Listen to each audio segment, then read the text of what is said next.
The Great Smoky Mountains National Park, a tapestry of mist-shrouded peaks and ancient forests. On June 14, 1969, this majestic landscape became the backdrop for a tragedy. Dennis Martin, a bright-eyed boy of 6, vanished. It was Father's Day, a day meant for joyful memories. Instead, it became a nightmare for the Martin family. Then, in a fleeting moment, Dennis disappeared. The search for Dennis was immediate and massive.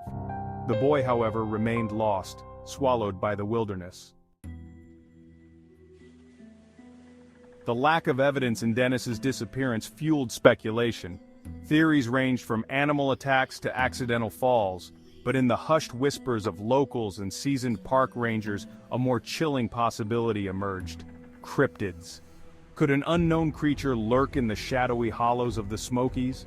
The vast wilderness of the park, with its dense undergrowth and labyrinthine network of caves, could easily conceal an unknown animal. Some witnesses claimed to have seen large, hairy creatures in the park, creatures that defied easy identification. These accounts, often dismissed as tall tales, took on a new significance in the wake of Dennis's disappearance. One compelling piece of evidence emerged from that fateful day. A park visitor reported seeing a rough-looking man watching the Martin family just before Dennis vanished. This man was described as unkempt and wild-eyed, his behavior unsettling. Could he have been a feral human, living off the land and preying on unsuspecting visitors? Or was he something more? Something not entirely human? The investigation into Dennis's disappearance explored every avenue, no matter how improbable. The rough-looking man sighting prompted a search for potential abductors, drifters, known criminals, and even individuals with a history of mental instability were investigated. One individual, Harold Key, became a person of interest. Key, a convicted child killer, was incarcerated at the time of Dennis's disappearance. However, rumors persisted that Key had escaped briefly, placing him in the vicinity of the park.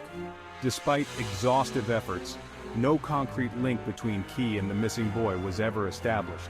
The investigation, hampered by the passage of time and the lack of physical evidence, hit one dead end after another. The rough-looking man was never located. No credible witnesses came forward to corroborate his existence. The possibility of an abduction, while never ruled out, remained frustratingly elusive. Section 4, Echoes in the Mountains, Other Vanished Souls. Dennis Martin's case, while tragic, is not unique. The Great Smoky Mountains National Park has seen its share of unexplained disappearances. These cases, often involving children and hikers, share a chilling similarity: a sudden vanishing act with little or no trace left behind. In 1981, 6-year-old Trenny Lynn Dalton disappeared from a campground just a few miles from where Dennis vanished. Like Dennis, Trenny was playing near her family when she simply vanished. Despite an extensive search, no trace of her was ever found. The disappearances in the Smokies, while statistically rare, fuel the belief that something sinister lurks in the park's untamed heart. Are these cases connected? Are they the work of human predators?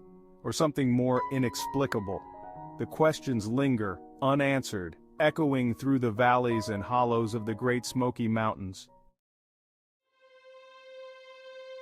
Section 5. The Unanswered Riddle. A Mystery Endures. Decades have passed since Dennis Martin disappeared into the embrace of the Great Smoky Mountains. The passage of time, while softening the edges of grief, has done little to unravel the mystery. Dennis's case, along with the other disappearances in the park, remains an open wound, a constant reminder of the capricious nature of fate. Theories continue to circulate, each offering a possible explanation but no definitive answers. Was Dennis the victim of a tragic accident, his remains swallowed by the unforgiving terrain? Was he abducted, spirited away by a stranger with malice in his heart? Or did something else, something unknown and perhaps unknowable, claim him? The lack of closure haunts Dennis's family and continues to fascinate and frustrate investigators. The case stands as a stark reminder that even in the most familiar of settings, danger can lurk. And sometimes, the wilderness keeps its secrets well hidden. Section 6. searching for closure in the face of the unknown. The mystery of Dennis Martin's disappearance serves as a chilling reminder of the power of the unknown. It compels us to confront the limits of our understanding. While the search for concrete answers continues, perhaps the most we can hope for is a measure of peace for those left behind. Peace in the knowledge that everything possible was done to find Dennis.